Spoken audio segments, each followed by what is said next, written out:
한화이글스 팬들이 이야기하는 한화이글스의 이야기, 이글스다. 여러분 안녕하세요. 클리어입니다. 오늘은 정말 기분 좋게 시작하겠습니다. 2026년 4월 19일 사직야구장에서 열린 한화이글스와 롯데자이언츠의 경기, 결과는 무려 9대1. 그것도 그냥 이긴 승리가 아닙니다. 어제 류현진이 7이닝 무실점으로 지독했던 연패를 끊어냈다면 오늘은 그 흐름을 완전히 뒤집어버리는 선언문 같은 승리였습니다. 연패 탈출이 우연이 아니었다는 것, 팀 분위기가 다시 살아났다는 것, 그리고 한화가 아직 충분히 강한 팀이라는 것을 사직 한복판에서 증명한 경기였습니다. 이틀 연속 롯데를 압도했습니다. 팬들 입장에서는 오래 막혀있던 하수구가 뻥 뚫리는 느낌이었을 겁니다. 오늘 경기 무엇이 좋았고 무엇은 여전히 보완해야 하는지 차분하지만 뜨겁게 이야기해보겠습니다. 승부수 적중, 에르난데스의 완벽한 반전. 오늘 경기 최대 수호는 단연 윌켈 에르난데스입니다. 사실 이번 등판은 상당히 파격적이었습니다. 단 3일 휴식 후 등판, 투수 운영 측면에서 보면 꽤 강한 승부수였습니다. 왜냐하면 직전 경기에서 0.1이닝 7실점이라는 악몽을 겪었기 때문입니다. 보통 이런 경우 흔들린 투수를 한 템포 쉬게 하거나 조심스럽게 접근합니다. 그런데 한화 벤치는 정면 돌파를 택했습니다. 그리고 에르난데스는 그 믿음에 완벽하게 6이닝 무실점으로 응답했습니다. 숫자도 훌륭하지만 내용이 더 좋았습니다. 오늘 에르난데스는 괜히 유인구를 던지며 돌아가지 않았습니다. 스트라이크 존 안으로 과감하게 승부했고 초구부터 공격적으로 들어갔습니다. 롯데 타자들이 타이밍을 잡기도 전에 카운트를 선점했고 유리한 볼 카운트에서 변화구와 패스트볼을 섞으며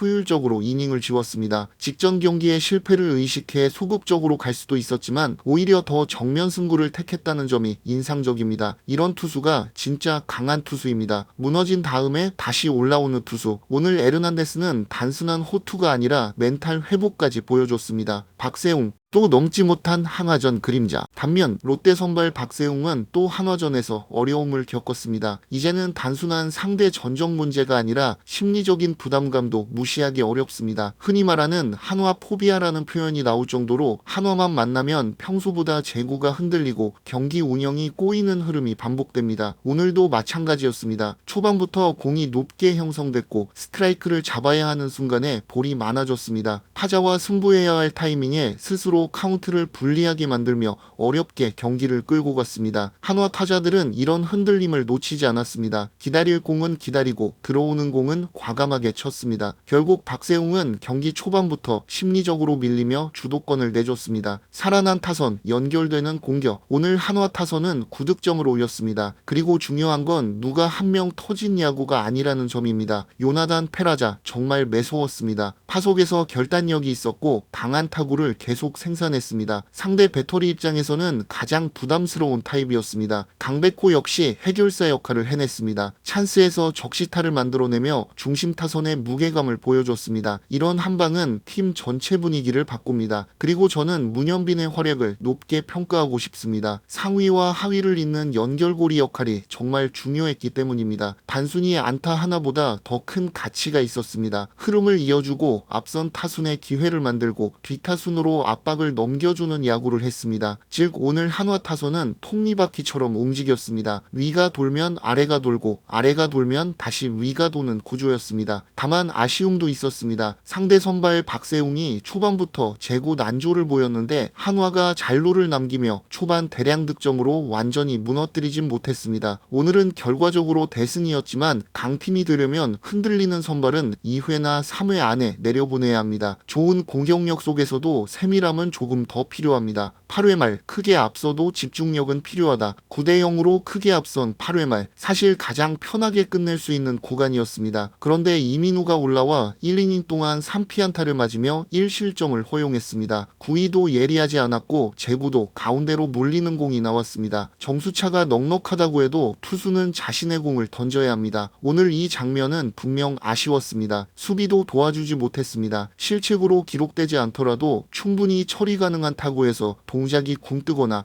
판단이 늦었습니다. 큰 점수차에서 긴장이 풀린 듯한 장면들이 나왔습니다. 이건 그냥 넘어갈 문제가 아닙니다. 오늘은 9대 0이라 괜찮았습니다. 하지만 3대 2 경기, 2대 1 경기에서 같은 플레이가 나오면 그대로 패배로 연결됩니다. 강팀은 이기고 있을 때 더 단단해야 합니다. 여유 있는 상황에서 집중력을 잃지 않는 팀이 결국 시즌 끝까지 올라갑니다. 오늘 한화는 승리했지만 이 장면만큼은 반드시 복귀해야 합니다. 김서현 공 6도깨로 끝낸 완벽한 마침표, 그리고 마지막 9회 말 부대1 상황에서 올라온 김서현. 많은 팬들이 편하게 보지 못하셨을 수도 있습니다. 하지만 김서현은 점수차와 상관없이 마운드를 진지하게 지배했습니다. 단 6개의 공으로 3타자 처리. 이건 정말 인상적입니다. 군더더기 없이 망설임 없이 공격적으로 스트라이크 존을 공략했습니다. 빠르게 승부했고 타자에게 생각할 시간조차 주지 않았습니다. 이런 투수가 마무리 투수에게 가장 필요합니다. 상황이 넉넉해도 느슨해지지 않는 집중력, 그리고 최소한의 공으로 최대 효율을 만드는 운영 능력. 앞으로도 이런 공격적이고 훌륭한 투구가 계속되길 진심으로 바랍니다. 김서현이 안정적으로 뒤를 잠가준다면 한화는 경기 운영이 훨씬 편해집니다. 정리하겠습니다. 오늘 한화는 에르난데스의 반전 호투, 살아난 타선, 김서현의 깔끔한 마무리까지 완성도 높은 승리를 만들었습니다. 연패 탈출이 끝이 아니라 다시 상승세로 올라갈 수 있다는 신호탄이었습니다. 물론 후반 집중력 문제는 반드시 보완해야 합니다. 하지만 이틀 연속 보여준 경기력이라면 팬들이 다시 기대해도 좋습니다. 다음 경기, 한화가 이 흐름을 이어가며